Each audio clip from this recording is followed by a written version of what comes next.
Bismillah, maashaallah, tabarakallah. Egaa hordoftoota kiyyaa akkuma isin beektanii meeshaa qofaa miti jechuudha. Wallahi namni waan nama ajajatu. Hordoftuun tiyyatuun akkuma argitan kana majaliisa illee na biraa qabdi. Majaliisa ajajeefii jira. Ganaa sanbiraan illee meeshaa biraallee ganaa warrarii godhataa jirti. Akkasumaafuu haadha tiyyallee achumaan du'aa inaa godhee neela dhukkubaa akkasumas hir'ina dhiigaa jedhanii timaatima kana ajajanii fi timaatima kana immoo biyya keenya hin dhabne jettee saalsaanatti ergitee turte ittootti dalagan ishii xiqqoo san jechuudha. Timaatima kana bakka hedduu barbaachaan argadhee bitee fi isa qofaa miti mirinda hojillee dhugan bareedaadha. Ganama garaa duwwaatti jechuudha. Kan martiin kaxaasaa kun hedduu bareeda hir'ina dhiigaatii fi kanaafuu dammaan asii warri qabdanii fayyadamuu dandeettanii asuma illee du'aa godhaa fi haadha isii rabbiin haadha ta'e namara rabbiin nu jalaa hin dhibini nagaa isaanii haa deebisu jechaatiin akkanatti ergee fi ture viidiyoo kana yaada itti hidhe malee dura erge. Namni waa hedduu nama gaafata jechuu barbaadeeti onlaayinii kanarra salaamtallee hin daganne assalaamu alaikum warahmatullahi wabarakaatu jirra jirtu hordoftoota kiyya jaalatamuuf kabajamoo akkam jirtan fayyaa keessanii dalagaa fiyaan maal fakkaata na bira bareeda wallah alhamdulillah isin birallee bareeda kate abdiin qaba. Egaa itti aansuuf meeshaa kana yaada isin maal isaanuu fayyadamanii fixuuranii yaaduma gaafsan waraabee ittiin ergine sittillee diqoo biizii ta'e isitti ergeera na fakkaate biizii ta'e yuutuubarratti immoo gadi hin dhiisne amma viidiyoo waan garaagaraa namni yoonatti ergu yoo argu ittidha jechuudha.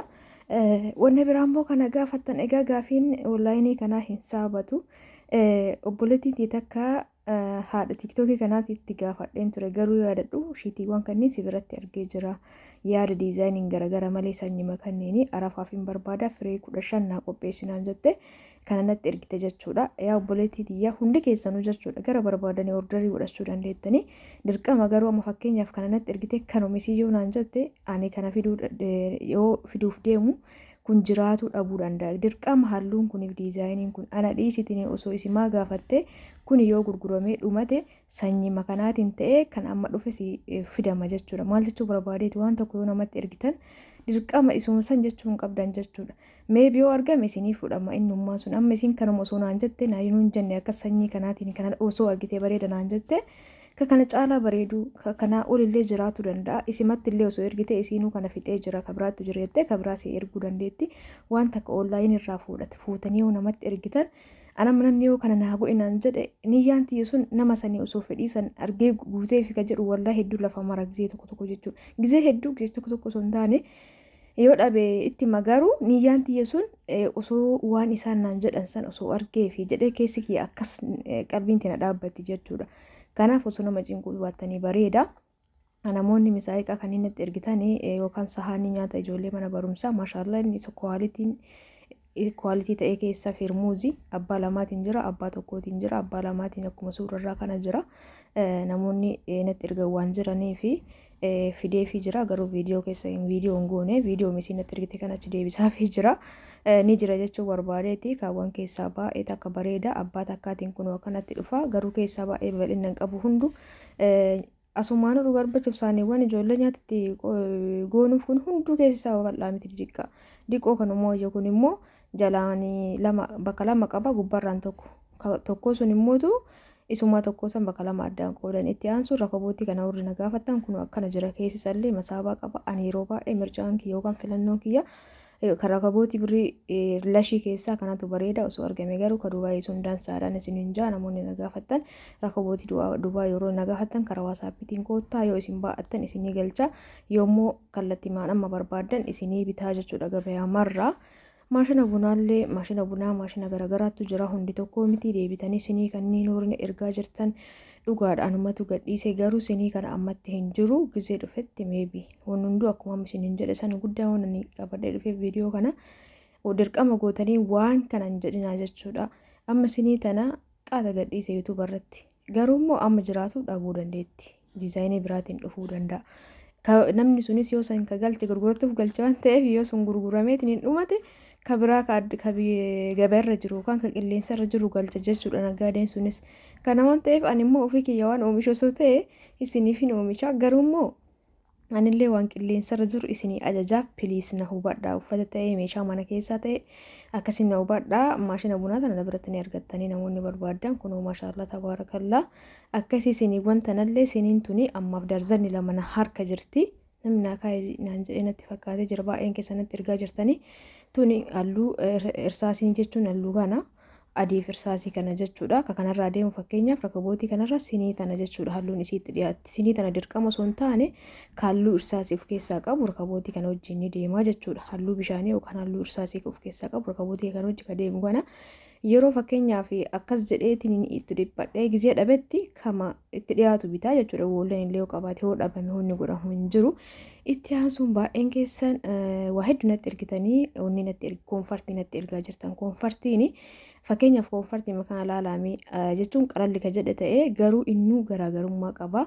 Gatii isaa warra nagaafatan haga qarshii 50 jira koonfartiimmaan tokkichi garaagarummaan isaa uffata isaa kwaalitii isaa bakka carqooma isaa ka biyya alaatiif ka biyya keessaattu jira. Ka biyya alaa sunuyyuu ka tokkoffaatiif ka lamaffaattu jira. Furdaa fi haphitu jira bakka akkam jedhee isinii magatiin dhaabbataa miti garuu koonfartiin bareeda jedhamu qarshii 10 irraa akkasii haga 50 haga 40 jira jechuudha. Gaddeebiillee 67 illee jira akkuma amma isiniin jedhe kana wal taraa jechuu barbaadeetti qalalli ka jedhe qarshii 9,000 8,000 jiraatu danda'a garuu koonfartiin bareeda jedhame ammaan tana 10,000 oliin kan jiru jechuudha. Akka isin namoonni diriyaa na gaafattan diriyaa akkam jedhee isinii yaa'imamee diriyaa kana hunda keessaa gatiin dhaabbataa miti. Walumaa galatti kan jedhee isinii himu diriyaawwan kunniin qarshii 8,000 irraa kaasanii haga 20,000 mana kananii jira jechuudha fakkeenyaaf. Kana hunda gatii isaa takka takkaan isinitti himuu hin danda'u. Isin achi keessaa ka humna keessan isinii eeyyame 8,000 irraa kaastanii bitachuu dandeettaniin isiniin jedha. Irra deebiidhaan diriyaawwan kanneen namoonni barbaadan diizaayinii garaagaraatiin wal keessa godhee namoonni kennaaf barbaadan maashaallah hedduu bareedaadha.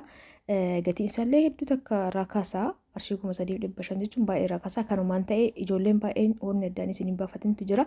Akkanumatti ta'ee shiitaan jira ka qarshii 2,900 jechuudha. Akkanuma fakkeenyuma kanaa ta'ee shiita noormaaliin fakkeenyaaf ka amma ilaalaa jirtan kun shiitaani jechuudha agartanii ka shiitaa kun hin qannasa garuu ka baawonii santu bareeda nama guddaafillee nama giddu galeessaafillee ni ta'a. Baawonii fi ka baawonii sun 3,500 shiitaaf shaarbiin kunin 3,500 haga 3,000 illee jira. Shaarbilee garaagaraa wajjin shiitaaf shaarbii jedhamee yaamama fakkeenyaaf diriyaa shiitaa yoo jedhamu akkanatti shiitaa fi shaarbii si fakkaatu wajjin gizee dhufu jechuudha. Ka jalqabaa sun immoo shiita Dubaayii jennee beekna nuti biyya amma sa'aatii kanatti namni hundi maqaa garaagaraatiin beekuu danda'a garuu haala saniin hin beeka. Kanaaf akkasitti hubadhaa warri waan nama ajajjan shiitaaf shaarbii jechuun fakkeenyaaf ka argaa jirtan kun shiituma ta'ee shaarbii diizaayinii isaa wajjin akkanatti dhufu haga qarshii 3,200 haga qarshii 3,500 haga qarshii 3,000 maaliif garaagarummaa qabaate diriyaan shiitaa kun shaarbii isaattu garaagara jechuudha gatiin isaa akkasitti hubadhaa namoonni akkana barbaadan haala bareedaa ta'een ol keessa godhee isinii fida anka mana kee jiru amma viidiyoo hin goone ka ijoolleen itti ergirtee irraa dubbataa jira jechuudha hordoftoota kiyyaa. Akkasii wal hubachuun bareedaadha. Hundumaafuu viidiyoon kiyya kaarraa kanumaan raawwatuuf deema. Namoonni meeshaa asirraa argitan kana barbaadan karaa waasaappiitiin koottaa lakkoofsa sirrii isinii kaasiniin jedha gisee maraa hin dagadha. Kunoo lakkoofsa argaa jirtan kanaan bilbiluudhaan waan barbaadan ordarii gochuu dandeettanii biyya kaluu isiniif keessa biyya fagoo maatii keessantu dhufee fudhata. Haala jedhe kanaayyoo kan isinitti tolu ta'e karaa waasaappiitiin koottaa. Egaa hundi keessanuu laayik, sheer, sabskiraayib gochuuf hin dagatina. Shiitaaf shaarbii namoonni barbaadan karaa keessaatiin na dubbisaa isiniin jaa hordoftoota kiyyaa meeshaalee mana keessallee firaashaallee majalisallee waanuma kamuu jechuudha ka ajajamu isinii dalagsiisa. Kan immootu na bira jiru isiniif kennan isiniin jaa hordoftoota kiyyaa viidiyoon kiyya kaarraa kanumaan raawwateeti jira. Hanga viidiyoo biraatiin inshaallah walitti deebinutti oolmaa keerii isiniif haa ta'u. Hedduu takka isin jaaladha hedduu takka isin kabaja hedduu naaf galatooma ulfaadha jajjabina naa kennitaniif chaanaala kiyya daawwachuu keessaniif laayik sheer gootanii akka inni jabaadheetiniin itti fufuu taasisuu keessaniif dhugaa isinin jaa jecha isiniif hin qabu wannan isinin jedhu takka jiraate du'aa himaa fi galata hedduu takka naaf galatooma ulfaadha rabbi yaada muraada keessan isinii haa guutu. Waan hawwitan mara rabbiin isiniif haa laatu isinin jaa fayyaa isinii haa kennu riskii isiniif haa bal'isu waan yaaddan hunda rabbiin isiniif haa taasisu isinin jecha kanarraa kanumaan fixee jira jechuudha. Wanta haasa'e kana keessatti yoo isin mufachiise dhiifama guddaa isiniin jira. Lakkoofsa sirraa fudhaa karaa waasaappiitiin hiloja namoonni meeshaalee na biraa qabdan piiliis na biraa fudhadhaan isiniin jedha nagaan na oola baay'ee.